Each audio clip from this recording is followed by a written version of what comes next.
Good morning. And a freilich in Zeis Chanukah. Conclusion of Chanukah. Where we use. Oh boy.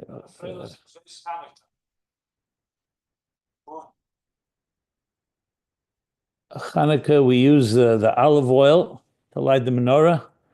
Chassidus explains that olives, Shemen Zayis, olive oil represents Primus Atera, Rosin de Reis. So in that spirit, we are concluding, we're viewing the conclusion of Ayin Beis, volume 3. We are on page 1423, I believe. Yeah. 1423.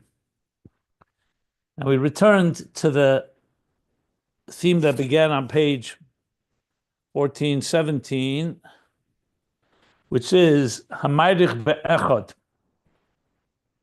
the extended contemplation on Achdus Hashem, how a person contemplates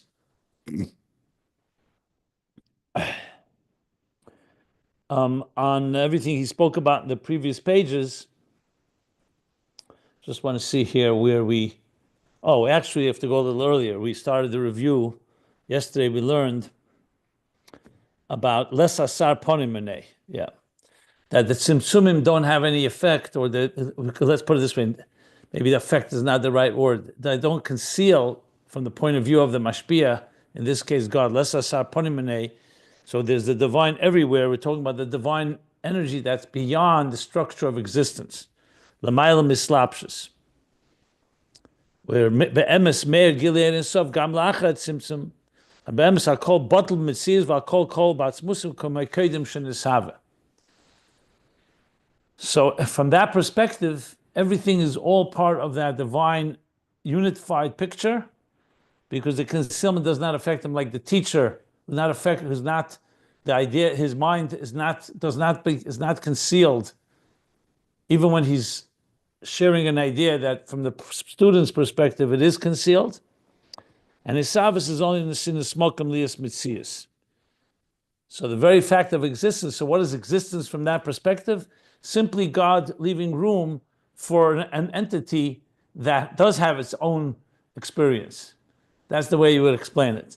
Now it's interesting, I just want to point out that when we come to the end of the Hemshech, the last lines, the end on page 1477, we're now 1423, he also goes back to the yichud of how God, of the world is really one with godliness.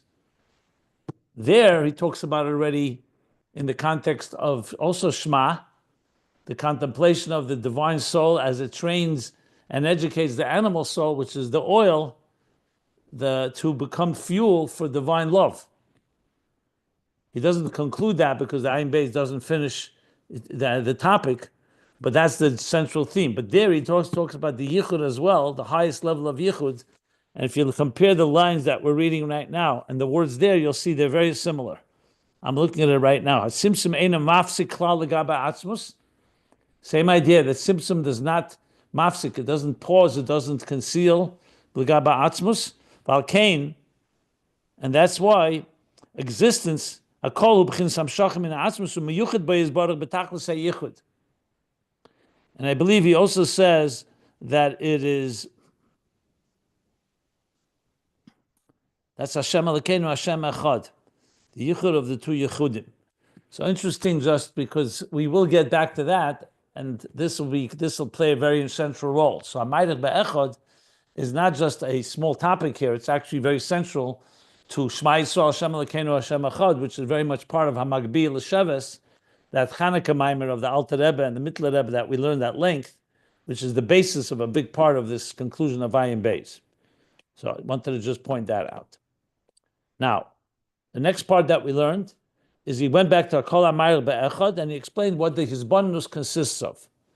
Hisbonenus, how all of Nivroim, all creations, come from Dibra Elyon, which is only a reflection of the source, but they originally, HaKolul, the Hisbonenus consists of not just that existence comes from Dibra Elyon, but that the Dibur itself, the speech, just like it is with a human being when we speak. our speech is first encompassed within our thought,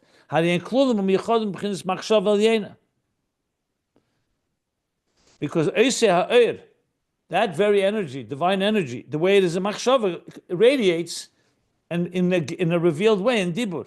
And these are hein gvurasei yisbarach, because since it's coming to dibur means it has to go through a concealment tzimtzum.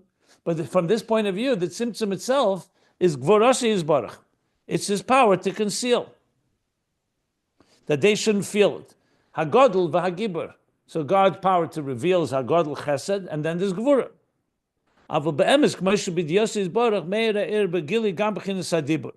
But in truth, the way it is from God's perspective and God's perception, it irradiates mamish and dibur, and therefore HaKolul machshava yena. Everything is encompassed in the higher thought, the divine thought. Then he went further. And the machshava yena is klula b'bchinas medesav, in God's attributes, emotional attributes, u'b'bchinas chabad. Because remember, the garments are just forms of expression. Machshava is an expression to yourself. Dibur is an expression to another. Same thing with God. But what is the machshava and dibur? What are they conveying? What lies in the heart and the mind of the conveyor, of the person who's communicating. In this case, it's the mides and chabad of Atzilus.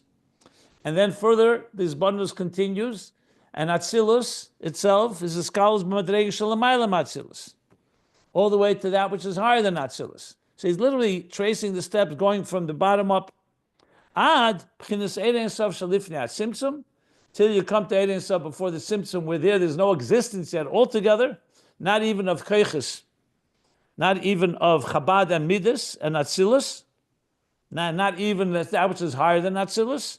Lifnei tzimtzum, we're in tzimtzum ma'alam master klal, and erein sof is revealed there. Begoli la'achar tzimtzum gam k'moi koydem tzimtzum. So imkein hakol kol be'erein sof k'moi koydem shenisava. So all this is the izbaranus, the contemplation of hamayich be'echad, is to focus on all of that.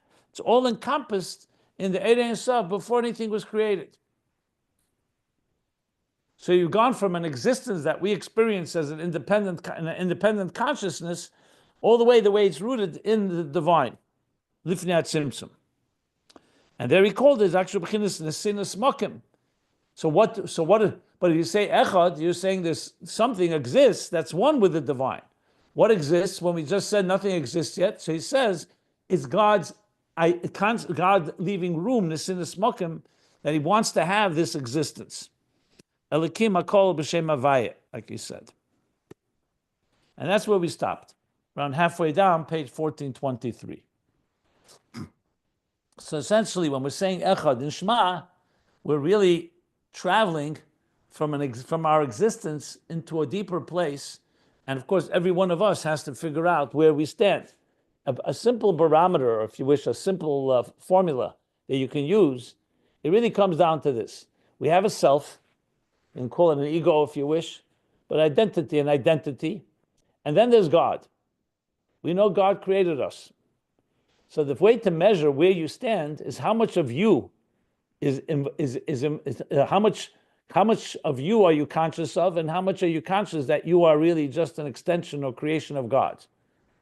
Now the fact is, as I mentioned in the previous classes, even people who work hard on themselves, not so simple to eliminate your identity, because everything that you do on a daily basis is about you doing it. You know who you are, you know your name, you know your status, you know your state, so to speak, your status in your community, in your family, and that's what makes you you. You may not nili mili. Who will be for me if I'm not for myself? So everybody has a self. On the other hand, the self itself was created by God. So you have to ask yourself the question, when you're saying Shema, how much of yourself can you so-called sublimate and recognize that it's really it all originates from, and therefore all encompassed in the divine that created your identity. And based on that, you realize that we're pretty far from these highest levels. Because these highest levels, like Lifnei Tzimtzum, is all about God. Even at Atzilus, we said, Iyu v'chayu ichad, Iyu v'gamu ichad, which is already words, letters, and Kalim. But the Kalim are divine. but they're still different than the Ohr. So even Atzilus is completely consumed and completely cognizant of Elokus. So most of us are in the Bria, Yitzir, Asiya, and I would say Asiya level, but we're trying to have some taste of higher levels of experience. Now there's many levels in this. Like we all know Yom Kippur by Ne'ilah, when we say Shema Yisrael, actually, and Hashem Elokim, Baruch Shem and Hashem Elokim, for most of us are definitely in a higher state of divine awareness than the regular day. Shabbos more than the weekdays. Again, I'm not saying everybody has their avodah, and some people can have a very deep inspiration and a deep experience also in the middle of a weekday. Today, Thursday morning, here on Zeis Chanukah, you could have a deep experience of godliness. But if you really want to apply what we're learning here, you have to really ask yourself that question. Where do you stand in this regard? And there could be different states. You don't always have to be in the same place. Every day is a new day, and even in the day itself, things shift and change.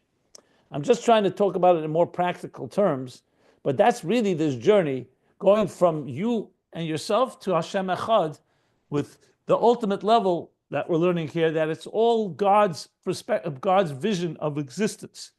Can you see yourself simply as God sees you? That's quite a level. But you could see parts of yourself the way God sees you, or you could have a taste of it. And that's the different levels we're learning here as we climb. And there's a lot more that could be said on this, but it would be more of a Chassidus applied discussion on each level. What's the difference between, so far we have Dibur, Machshava, Atzilus, then the Koiches, meaning Midas and Chabad Atzilus, higher than Atzilus, and Lifnei Tzimtzum. And if you really break it down, there's more levels, as we know, in all of those levels as well. So each one of them can be spelled out in psychological, spiritual terms of where a person's level of sublimation of the self into the godly omnipresence, so to speak, of godliness. Okay, that's a few words about that. Now, we're ready to continue. It's going to continue now, the Hisbonenus. Once we got to Lifnei Tzimtzum, we know Lifnei Tzimtzum itself, there's several levels. And we generally learn 3 levels. Alei Sarotzen, where God already rose in his desire to create, but it's his desire, it's his envisioning existence. Another name for it is the 10 Hidden Sefiros. That's the level of Shemos, where there are different names, meaning different concepts of concepts, as we discussed, of Chachma, Chesed, but they don't exist yet until you call by name. But God created the concept of the concept, the archetype of the archetype. Then higher than that is Kedem Alei Sarotzen, is not yet arisen in his desire, meaning he's not envisioning existence. It's more like Machshava, thinking to himself.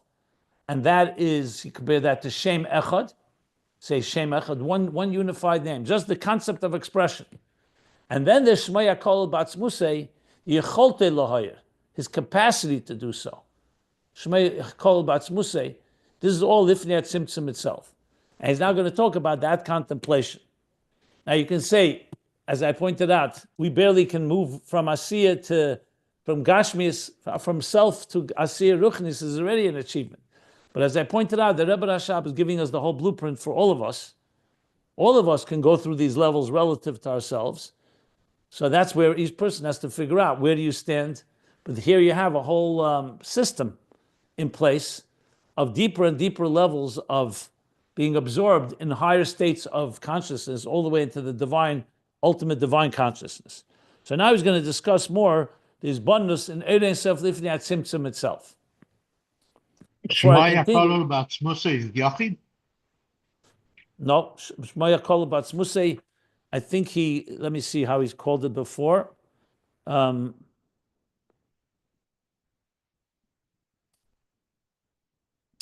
general, you could say it's Yachid, but on top of page 1421, earlier he called it Yachid, Echad, Kadman, those are the 3 levels.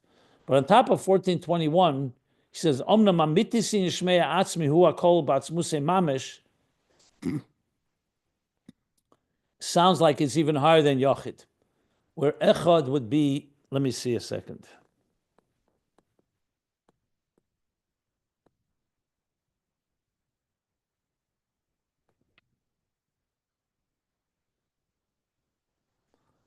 Yeah, that sounds like it's even higher than Yochid.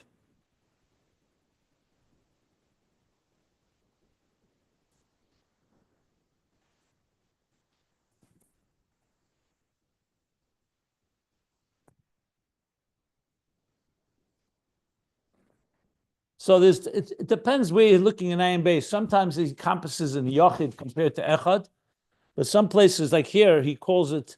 He says Amiti Sin Shmei sounds like it's even higher than Yochid.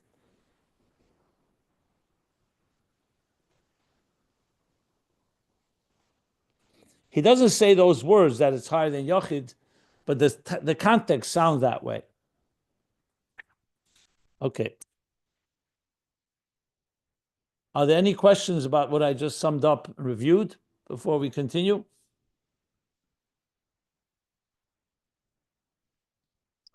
Okay, so the line that begins Havaya, it's around halfway down, page 1423. Pages can be found at ayinbeis.com. After the parentheses, he says, V'achar kach yizbeinen. So after this bundles that we talked about, where we go from the dibur, is all encompassed in thought, and thought in the Midas and Chabad, and that itself in higher than Atzilus, and that itself before the Tzimtzum. Now he says, Achar kach yizbeinen. And after that contemplation that we just discussed, comes the next level. The Ein Sof Shalifnei Tzimtzum Proti Amadregesh is Bar Leo. In Lifnei Tzimtzum itself, the contemplation continues in the detailed levels that we discussed earlier in Lifnei Tzimtzum itself.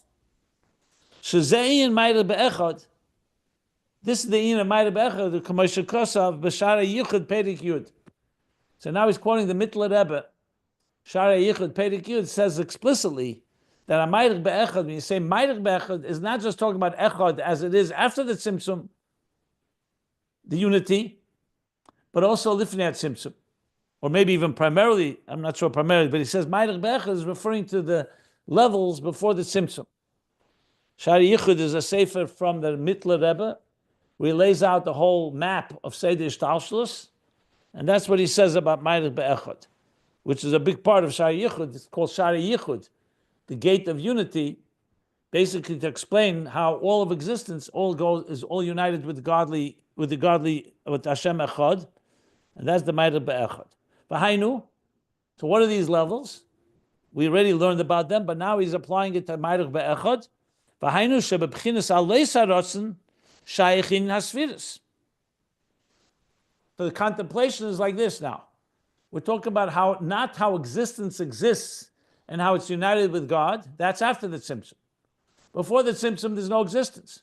So what's your contemplation consisting of? So the first step is that God has envisioned existence. And that is the level that he calls Ola B'Ritzeinei, Aleis Harotzen, which is the level where there's Shaykh Sfiris, Hasfiris, Shehem Bechinas Esses Sfiris Hagnuzas. Their Shaykh Sfiris, the 10 hidden spheres, as we learned before, they're Shemes, they're names. They're not actual spheres, they're concepts. That God is allowing for the concept of, let's say, Chachma. So when you call God by the name Chacham, you're drawing out Chachma. But before the name, that there's no identity, there's no definition of Chachma. So it's the definitions, if you wish, the archetypes. Tesasviris. So this is the contemplation. You're thinking about how God is envisioning existence. The Yesh B'Chzeh, and this itself also has details. Like we learned earlier, if you remember the previous page, he said, Lifnei Tzimtzum, there's also Yesh Dugmas Chayui V'Gamui. Yesh B'Chinas Eres or B'Chinas Kelim. Not actual energies and containers, but again, conceptual energies and containers. V'iyu V'Gamui Chad. Shehin B'Tachlis HaYichud Mamish. And he, God, and his Gamui, the Kelim here means definitions. Let's use that word as a better word than really Kelim, because it doesn't mean actual Kelim. He's one with them. B'Tachlis HaYichud Mamish. So when you talk about Kelim and Atzilus, there's actual Chachma, Chesed, there are actual attributes like that. They're spiritual attributes, but there are attributes. Lifnei Tzimtzum, they're potential attributes. They're just descriptions of attributes. And there, of course, the unity is a lot higher. Like we learned, the higher you go, the more the unity, because it's all within God capacity his capacity to be a chacham or chesed, and so on. So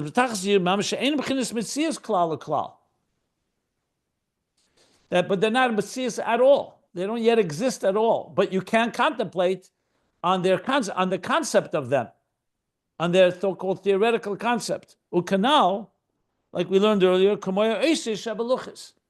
like the letters in the luchis and the tablets, which are engraved through and through. So there's really no Metzias. It's all part of the very entity that the letters are engraved in.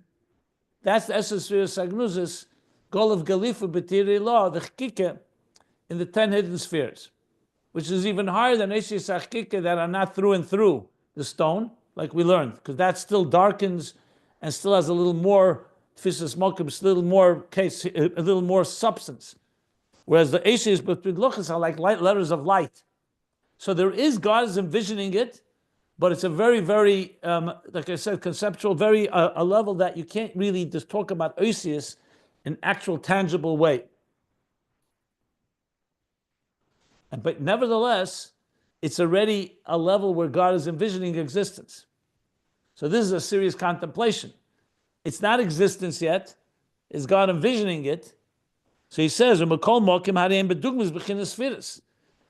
they are bedugma to spheres. They're not actual spheres like an Atzilus, what we call spheres gluyos, revealed spheres. They're still in a potential theoretical concept of a concept, archetypal way, however you explain it. And they're called the names, plural, the different names.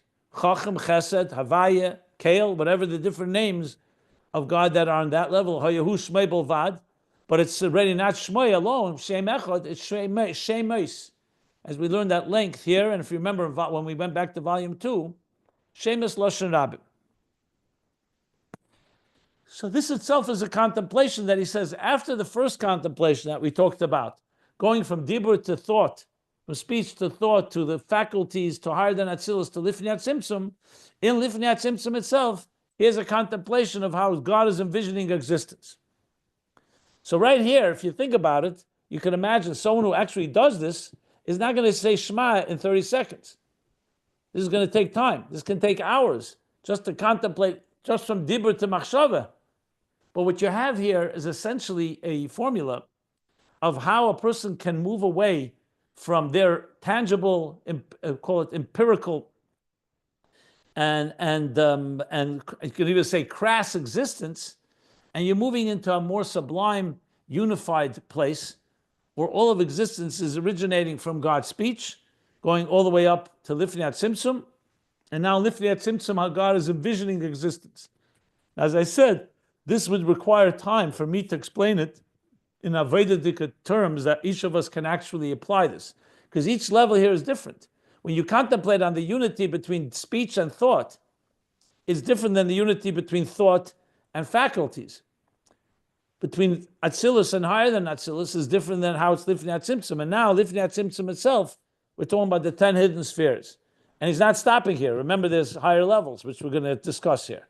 So he's not really spelling out the full avodah of it. He's just telling us what it is. And it's up to us to now spell that out. So maybe I'll try to do that after we finish a section here. But I just want to make it clear that this isn't just semantics of levels. Each of these levels is a deeper experience of unity, basically. A deeper experience of godliness in our lives. Like he said earlier, the higher you go, the less the kalim become, the kalim become less tangible, less defined.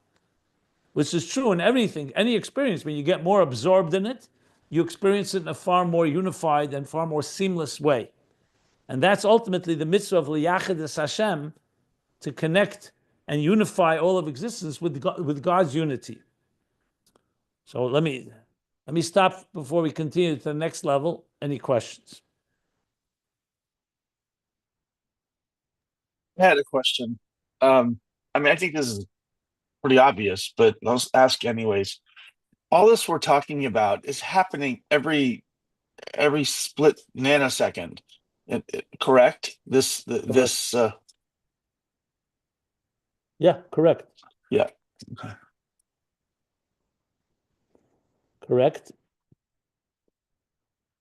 Just like every split second, you have substances in this world that are being defined by their elements and molecules and atoms and subatomic particles.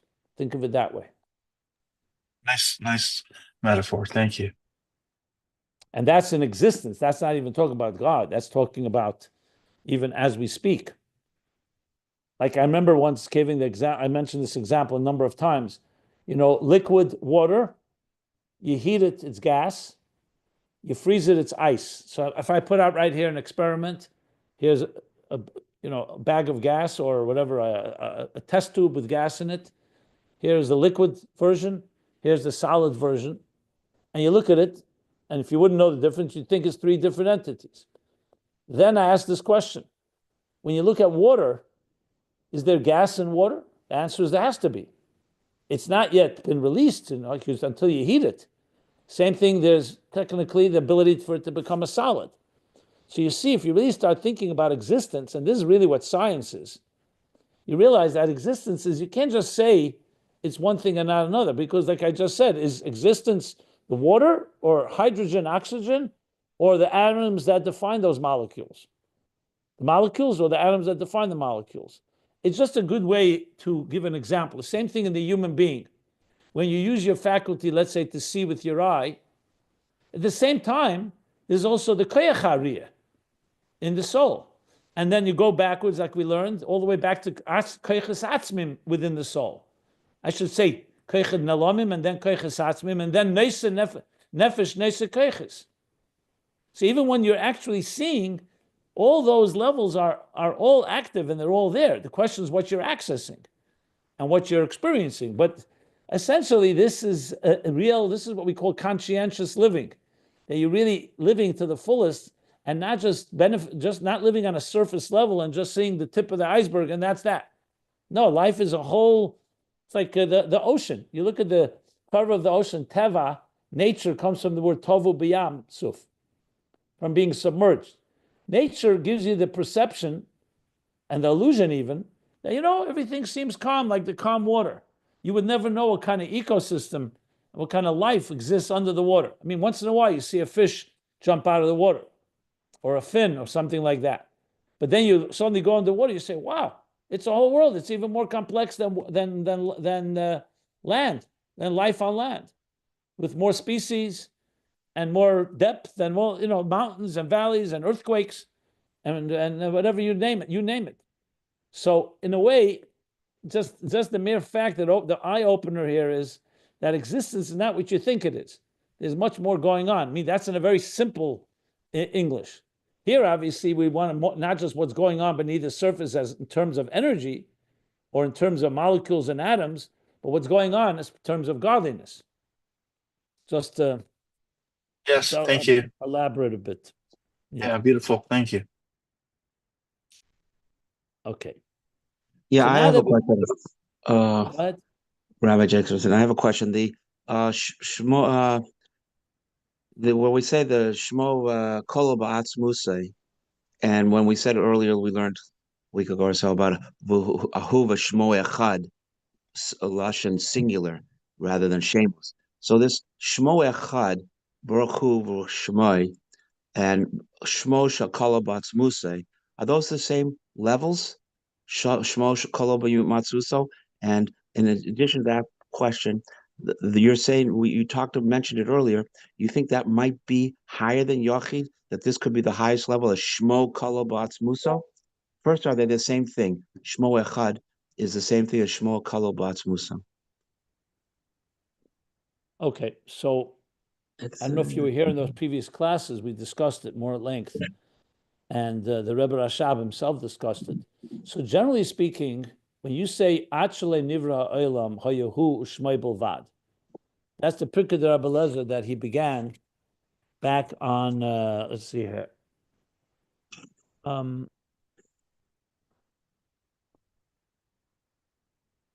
Yeah, I'm back on page 1417. So generally, that is referring to, he said, Hoyesh Mukvar Orein Sof Lifnat Tzimtzum. So in broad terms, you can say that Shmoya Kol Batzmusei is referring to Orein Sof before the Tzimtzum, because compared to after the Tzimtzum, everything before the Tzimtzum is encompassed in God's core, essence. But Chassidus, however, in its insistence to go to the highest levels and keep digging as much as you can, revealed to us that in Erein Yisrael before the Tzimtzum, there's also levels. So when you break it down, the Shemo HaKolul B'atzmusei, or the Shemo HaYehu, Shemo Bilvad. So Shemo in general, as we learned, is Oisius expression. That in that itself, there are three levels. There's the Shemus Lashon Rabim, like we just discussed, which is the 10 hidden spheres. So 10 hidden concepts, if you wish, concepts. Then there's Shemo Echad, which is one general expression, which is not yet broken down into specifics, which he called Echad. And then he said there's the HaKolul, even higher than that, is he called Yachid. But then he said there's a level of Shemo HaKolul B'atzmusei that's completely, even Lifnei Tzimtzum, you can't call it Ein Sof. It's completely God's Yechelis. It's on top of page 1421. So he says, Amitis in Shemo Atzmi hu HaKolul B'atzmusei, which tells us that Shemo itself can be interpreted in different ways that you just asked me about. And ultimately, Hayu Shemo Bilvad is who Shemo v'Shemo hu. And like he said, who earlier, he said who v'Shemo Echad, that this is all how it is in Atzmus, what he calls his capacity, his Yechelis, to express himself. And that's higher even than Shem Lashon Yachid.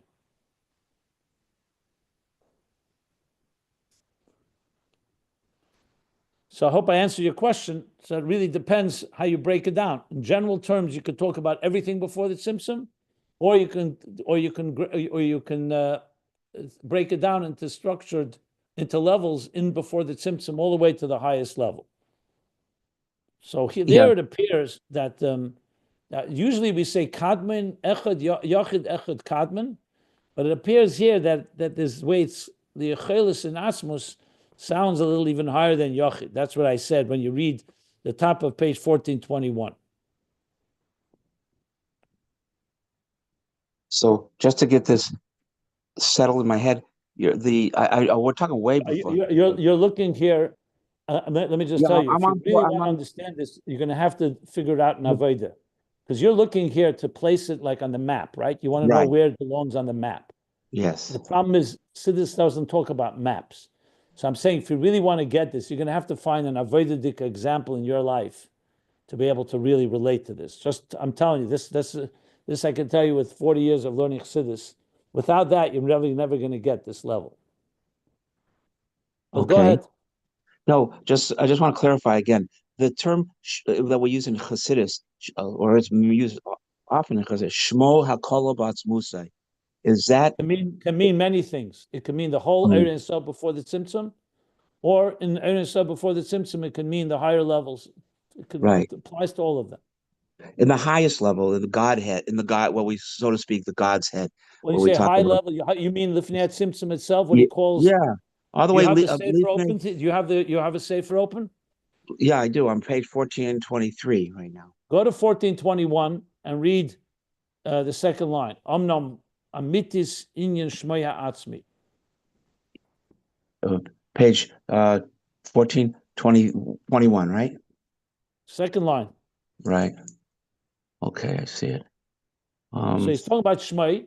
I'm not amitis inyan Shemo Atzmi. What's the true level of Shemo Atzmi? Which means there's a level that's not amitis Shemo Atzmi. So you see itself, it can be applied to different levels. Mm-hmm. You see?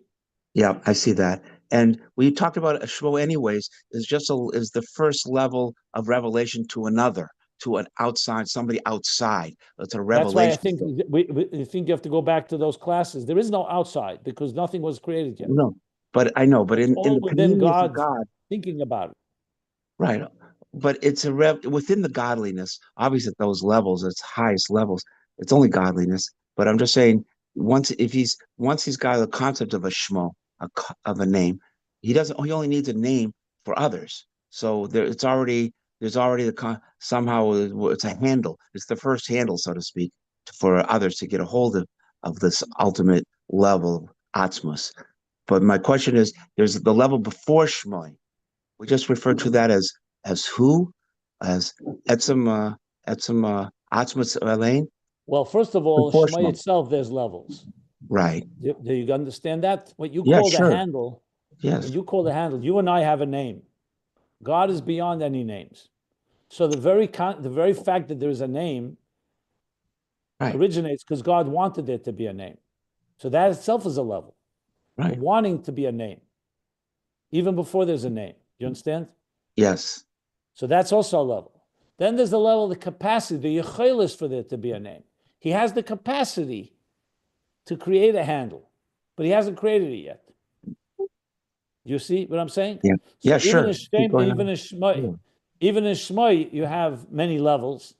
Obviously, his capacity to create Shema, or to manifest as a name, is what he's calling Shema HaKolul b'atzmusei, which is one with the etzem.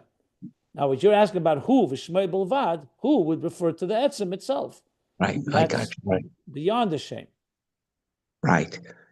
And when we talk about Elias Aratzon, generally speaking, we're talking about a level after this that you just said that he has to want a name. But when we discuss Elias Aratzon in general, that's even after the desire for a name, correct? Yes. Okay. Yeah. Okay, Yeah. good. Thank you. Aleis HaRatzon is already several names. Shem is Lashon Rabim. Koydem Aleis HaRatzon is Shem Lashon Yachid. Then there's Shmei Kol Batzmusei, which is the Yechelis for a shame. And then there's who himself would be Atzmus himself. Great, thank you. Okay. Now I have to apply this to my avoda. In some subtle way. You don't have to be on the highest level, whatever relates to you. Listen, these levels are all about how much of you is engaged and how much are you just a channel of godliness. Let's put it that way. So we all have moments where we feel a much deeper bittul, and our identity is simply there to serve what Hashem wants. Ani nivresi l'shamash eskeni. Then there's ani lo nivresi el l'shamash eskeni. That itself is two levels of bittul. So the avodah simply means, in this context, simply means the level of how much you are, that's the word, stripping yourself and of your identity and allowing yourself to be just a channel for pure godliness.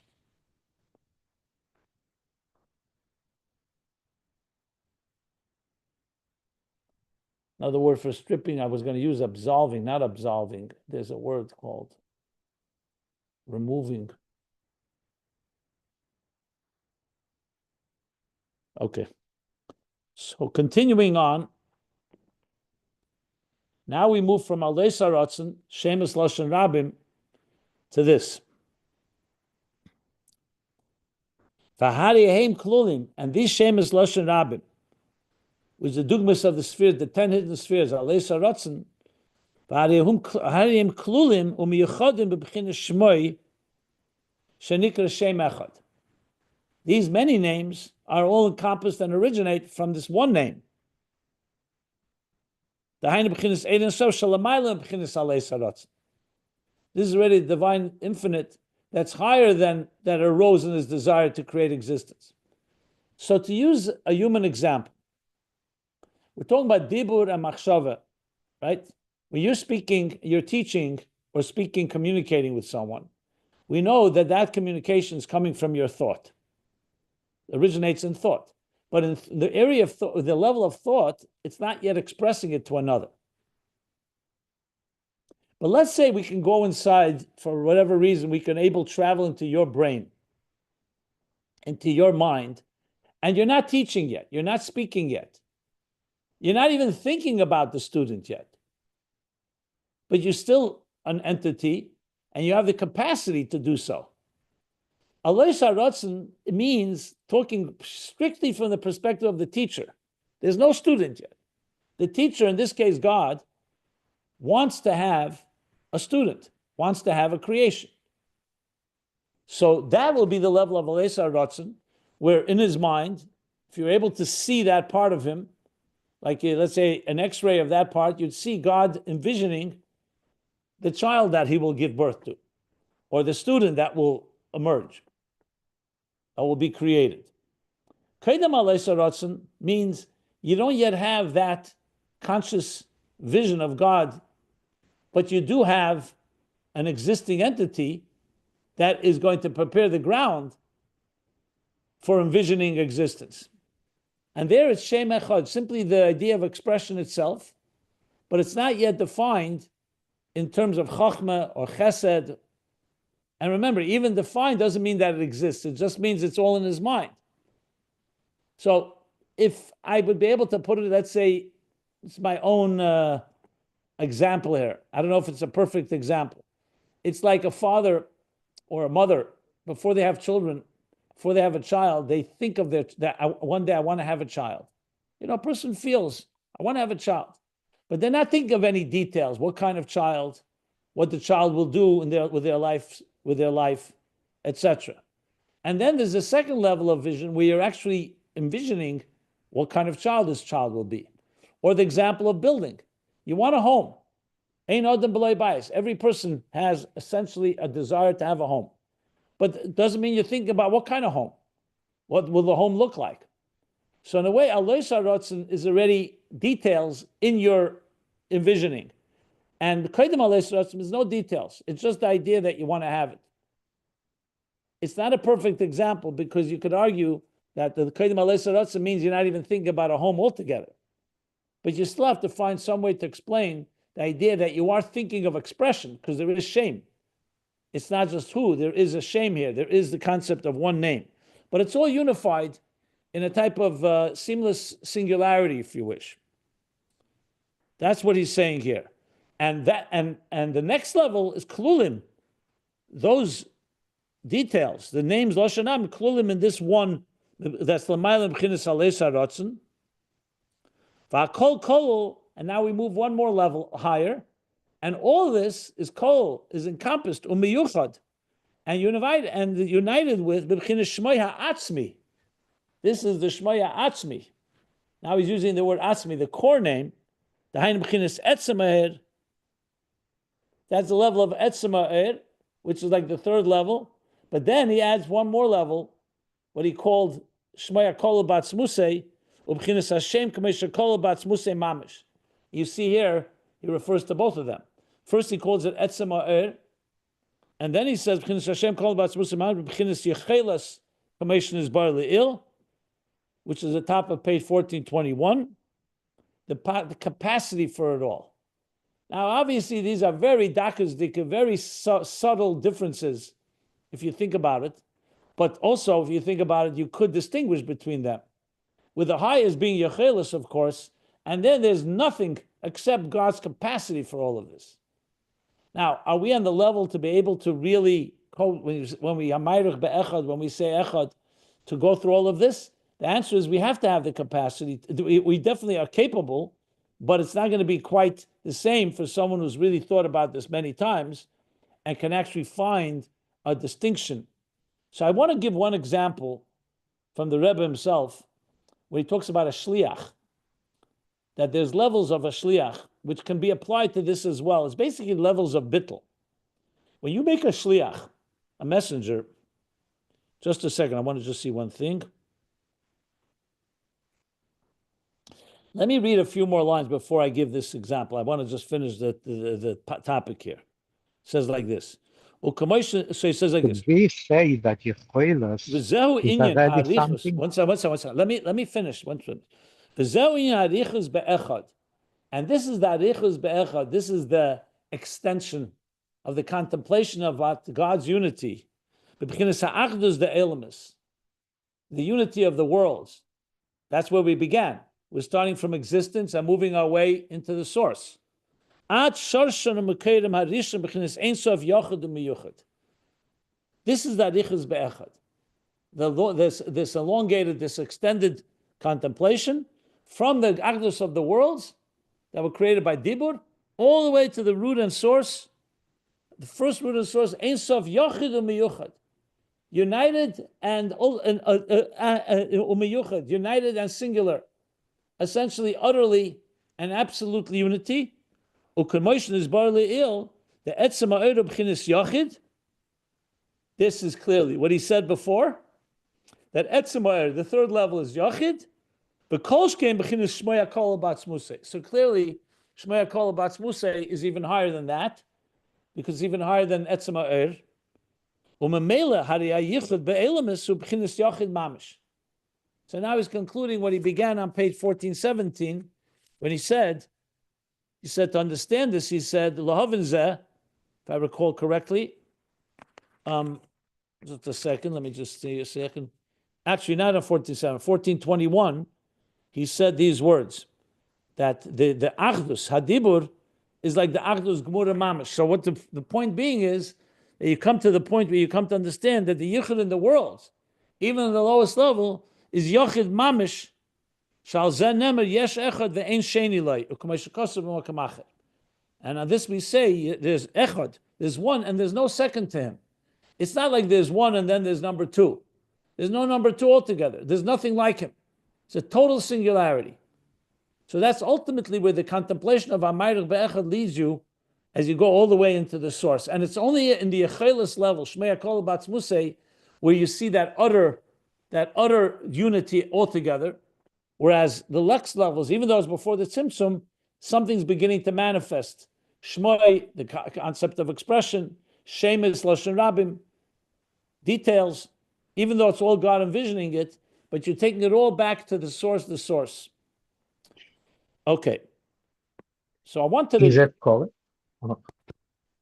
Is it correct to say that even in Shmoi, which is Yecheles, this is still already some kind, it's not a Gilui, but this is some kind, Yecheles is some connection, but it is a, Hu Be'atzmoi is not even Yecheles, because Yecheles, there is something that, there is a Yecheles for something. Yes, that is correct.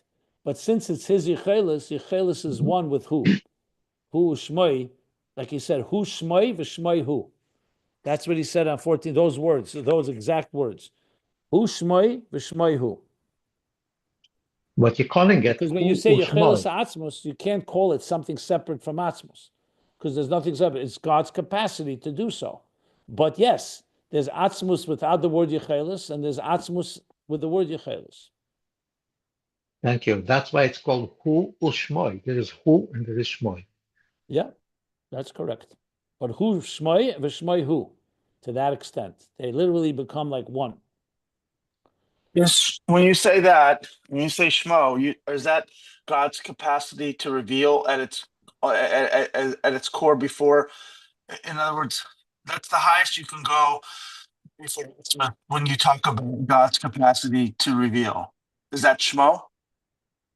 That's Shemo HaKolul Batzmusei, yes. Yeah, okay. All this, just read top of page 1421, he says it all explicitly.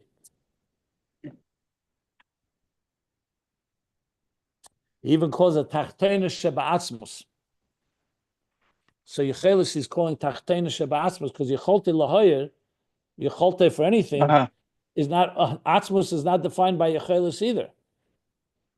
Yecholte Lo Lahayer, is that the Helam Ha'atzmi? That I discussed at length. You could interpret it two ways. Either it's Helam Ha'atzmi or it's a lower level. When I discussed page 1421, I elaborated on that. Yeah, I kind of remember. I'll go back and listen. Thank you. Okay. So I was going to give an Avodah example at the end of this class. That may be helpful, at least to some extent. So the Rebbe speaks about different levels of shliach, and even in halachim, which can be applied here to the different levels of bittul, of mitzias, to its source, with the mashalech being Hashem, and each neshama, each of us being the shliach. So in halacha, there's a level of a shliach, when you make a shliach, let's say the kedushin.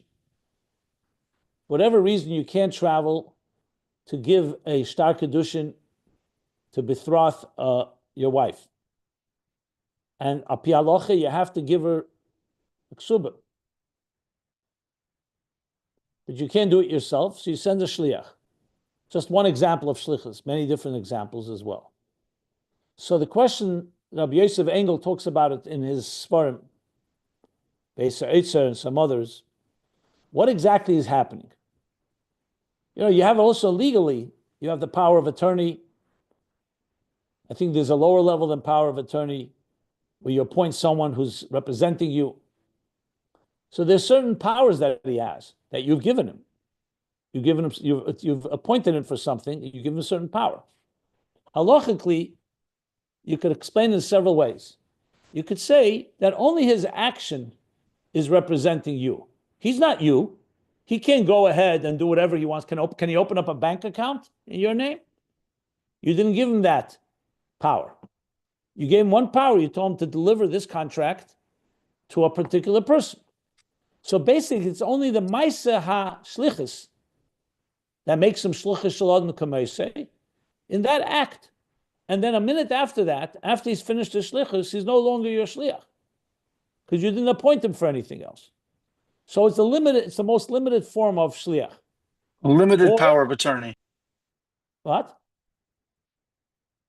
We call it a limited power of attorney. Okay, good. Then there's a next level where you could actually say not just the Maisa shlichus, his yad, his hand. Well, actually, this is connected to the first level. It's just another. You could say in the first level, there's two levels. That actually his hand, as he's giving the shtar, the contract to the person, to the woman, is an extension of the hand of the Mishaleach. But it's only his hand. It's not his feet, and it's not his brain, and it's not other parts of him. But then Rabbi Yosef Engel says there's a deeper level of shlichus where the entire person is representing the Mishaleach. And then he talks about even a third level as well. I think the third level, if I recall correctly, is I think what we call a complete power of attorney. That the shliach is like representing the person in his entirety. Not just the entire shliach is the mishalech, but also he represents the mishalech in its entirety. He's given him that power. And there's even more levels the Rebbe talks about actually, but the highest level ultimately is that the shliach is simply an extension of the mishalech, and there's nothing but the mishalech. So when we do Avodas Hashem, it could also be that way. You serve God anin nevreisi l'shamish eskeni, which means when you're doing a mitzvah, so kabdes ha-mitzvahs it says, shehem shluchai, they're God's shluchim the mitzvah, you're now an extension. He explains in chapter 23 in Tanya, that when you do the mitzvah, you're like a merkava, a vehicle for what? For the Evarim, the Malka, the organs of God.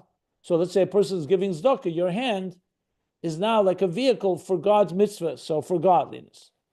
But that doesn't mean your whole being, and doesn't mean all the time. And even when you're doing that, you could also be doing it with some personal gain or personal pleasure.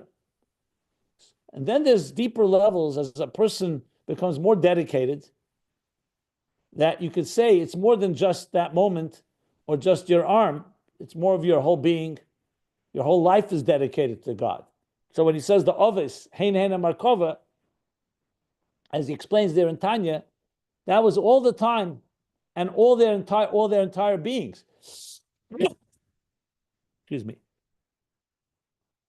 So you see, just for a few examples I'm giving here, that there are different levels of how much a person dedicates themselves.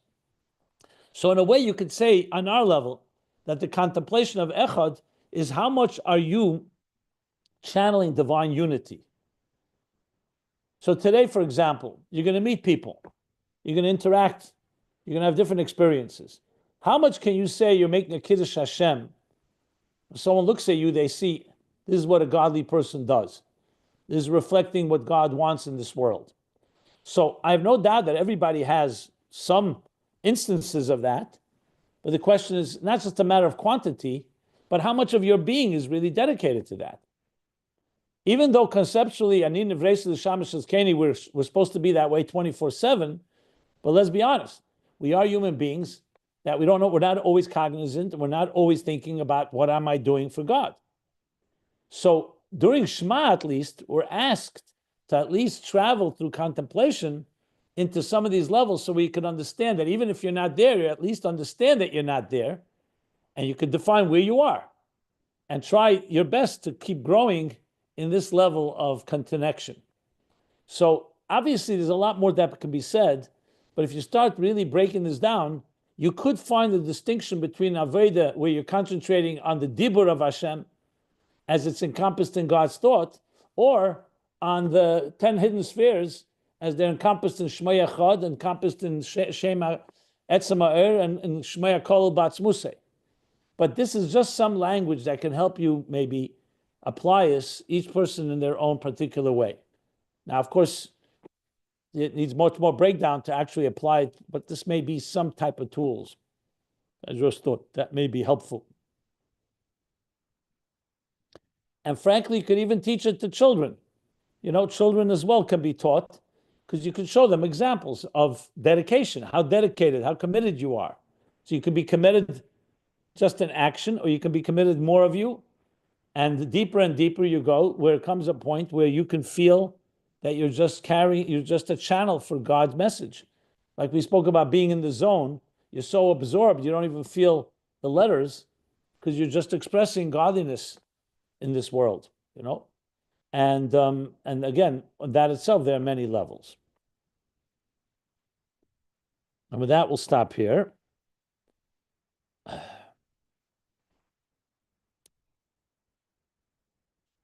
Any other questions before we conclude here?